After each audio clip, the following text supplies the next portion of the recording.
Chapter 8 Communications.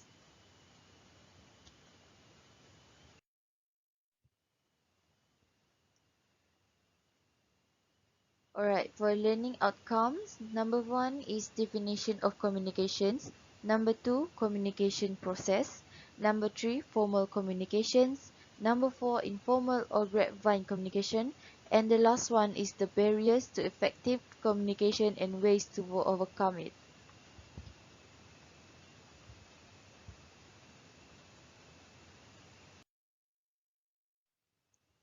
Definition of communications.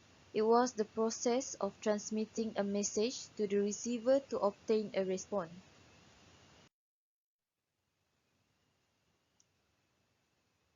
Communication is the process by which a person, group, or organizations, which is the sender, transmit some type of information, the message, to another person, group, or organizations, which is the receiver. Communication process. Effective organizational is attainable through understanding the element of communications.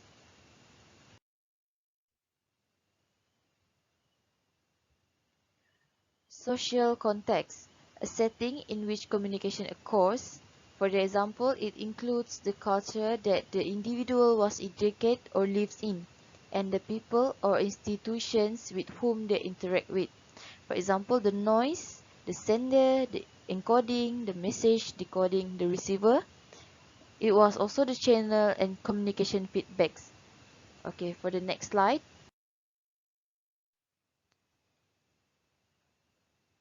Okay, the first one is the sender, an individual with information to share.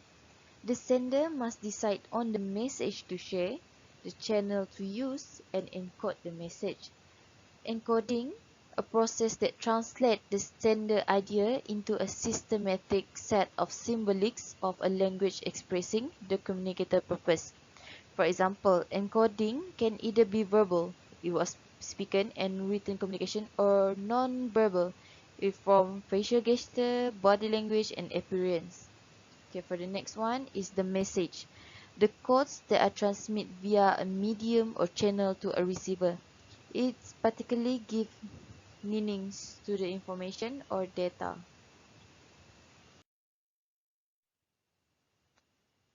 Okay, for the next one is channels, a pathway in which the message transfer between sender and receiver. For example, face-to-face, phone calls, emails, social media, and etc. The receiver. It was an individual or group of individuals who received information. The receiver must decode the message.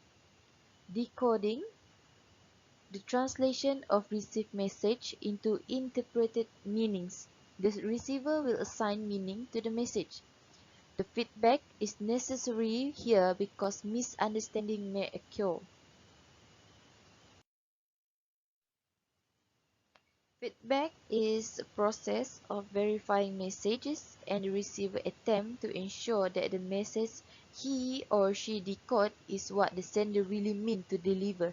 For example, giving questions back, asking for confirmations, could be nonverbal smiles or nodding your head, and etc. For the noise, anything in a communication setting that causes disturbance or interference in the communication process. The source of noise may be internal or external environments and can be in the form of physical conditions. An example, loud sound in the background, a person interrupting your conversation, or someone can't pay attention, and etc. Formal communication. What is a formal communication? A formal communication channel follows the chain of command and is recognized as official and authoritative.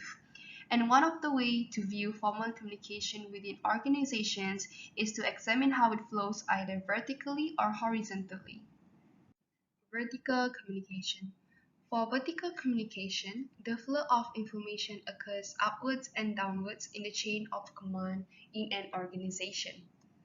Upward communication is a message from subordinates that is sent up to managers such as daily reports and suggestions, while downward communication is a message sent from individuals at higher levels of the organization to those at lower levels, such as job instructions, policies, etc. Horizontal communication. For the flow of information, it occurs both within and between departments or between individuals on the same level.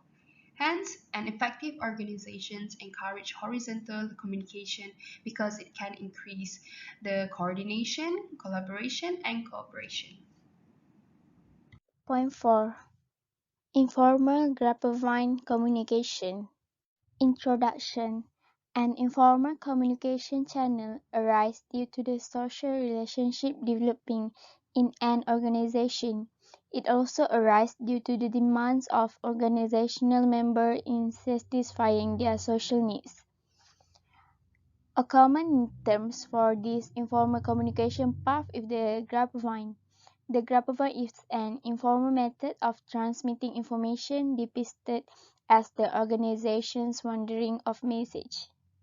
There are four types of grapevine communication. The first one is single strand. Single strand communication flows like a chain. A tells something to B, who tells it to C. The longer the strands, the more distortion and filtering effects make the information less accurate. The second one is gossip. Gossip occurs when one person tells everybody else. This change usually passes a message which is not job-related in nature, but more on personal matter of interest. Example, gossips about the CEO of getting married for the first time. The third one is probability.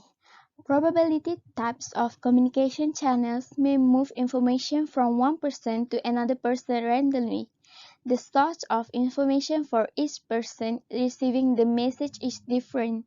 The information may be interesting but not significant. And the last one is cluster. Cluster types move through selected group. This is most dominant grapevine pattern in an organization. A tells something to a few selected individuals and then some of these individuals inform a few other selected individuals. For example, information about a job vacancy as sales manager is passed to someone that they have trust on. Barriers to effective communication. Effective communication requires both sender and receiver commitment in the communication process. These barriers are a source of disruptions and intervention in communication and originate from internal and external environment. First, we have cross-cultural diversity. As the world is getting more and more globalized, any large office may have people from several parts of the world. Different cultures may translate their message differently. They have different behavior, style, and ways of looking things. For example, the different cultures of Japanese that they will bow their head while the American practice shake their hand when they meet. Second, trust and credibility. A lack of trust can cause the receiver to look for hidden meanings in the sender's message. Additionally, a sender's credibility will be high if he has the reputation of being known as knowledgeable, trustworthy, and sincere. For example, a message that comes from an officer who likes to prank around may not be treated seriously by co-workers. Third, we have language characteristics. When two individuals are using different meanings or interpretations of the same word and do not realize it, jargon is a Next, barriers to effective communication is noise. Noise is any type of disturbance that interferes with the transmissions or interpretation of information in the communication process between a speaker and an audience. For example, while talking with each other, noise such as the voice of other people talking or the sound of message of notification on the phone, can interrupt the conversation. Other than that is information overload. The increasing use of technology often leads to information overload, which occurs when an individual receives so much information. It will cause the person to fail to process or ignore some of the information and process the information correctly. For example, receiving many emails that related might confuse managers which is the priority.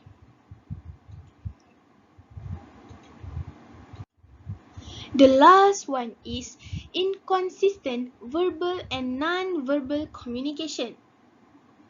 The message we send and receive are strongly influenced by non-verbal factors such as facial expression, eye contact, body contact, and clothing.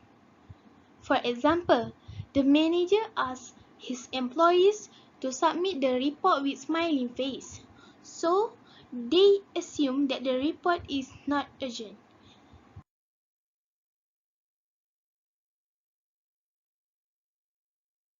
Overcoming barriers to effective communication. Poor communication and effective organization communication are interlinked. To enhance the success of communication, we need to have the ability to communicate effectively and overcome the barriers of words. Firstly, we need to developing trust and openness. These are the important elements for all organization members. An individual can create trust by developing consistent performance. The person's character will also be a determined factor of trust. Secondly, expressing concern and empathy. The best approach is to understand the situation. Being a good listener can lead you to express concern and empathy to others. Thirdly, be aware while you communicate. Your tone of voice, consciously of your verb and non-verb communication, and your same responsive to other person's message. Reaction will show your awareness of the message. Fourth, seek, seek to clarify your idea before communicate. Analyze the problem and idea and the true purpose before you communicate. The message will become clear and greater than without inappropriate planning. Fifth, follow up on your communication. Follow up or getting feedback is important for every communication to succeed, and it can get a complete understanding and correct result. Do it by asking questions and by encouraging the receiver to express his reaction. And then lastly, simplify the language. Manager can use words that are easily understood by employees when they want to assign tasks. Avoid using the jargon term because it will lead to misunderstanding.